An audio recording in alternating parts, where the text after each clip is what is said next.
Hey, it's George Crocker going live, and I did it on Friday night when everybody's heading home, so not many of you will be able to watch it live. No, I'm just kidding. I'm not going to keep you very long. Just wanted to say a couple things. Something interesting has happened regarding our notes and our note business. I want to ask you a question. What happens if a non-performing note becomes performing? Is that good? Is that bad? Obviously it is good, because that's your goal when you buy at a discounted price from a bank or hedge fund to get a non-performing note at a good price. Then you hopefully can get the person to stay in the home if you can offer them a lower mortgage, and hopefully you can turn that non-performing note into a performing note after 12 months, maybe 18 months. But what about if you have a non-performing note, or excuse me, a performing note that becomes non-performing? What happens? Well, it doesn't happen that often, but it does happen. I'm not saying it's happened to me, but interesting, my wife, we used my wife's SDIRA to buy a performing note just several months back, and now the lady has not been paying on a regular basis. She's paid, but this month she's already 34 days late. What do I do? I'm not going to foreclose. I don't think I have to, because I'm not worried. I think she'll pay it. Something is going on there.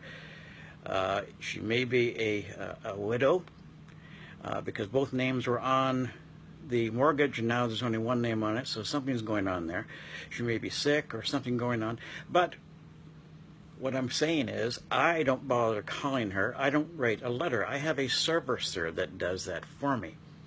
And why that is good as a pastor, if I were to call her and she knew I was a pastor, or I write a letter, some people may want to take advantage. I don't want to take advantage of anybody, and I don't want anybody taking advantage of me either.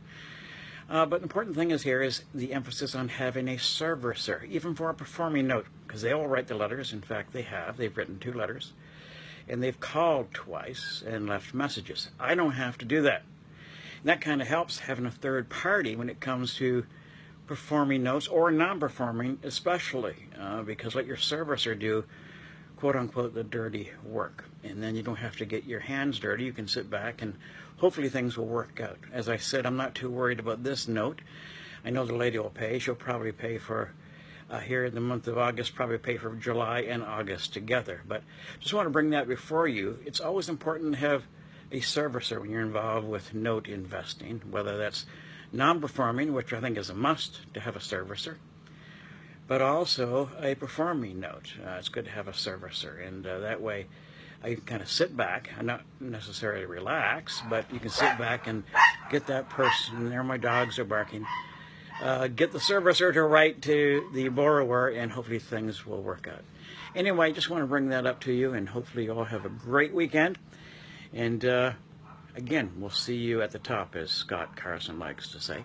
And by the way, if anybody wants to get involved as a JV partner for non-performing notes, that is especially what my goal is in getting through hedge funds, or perhaps even banks.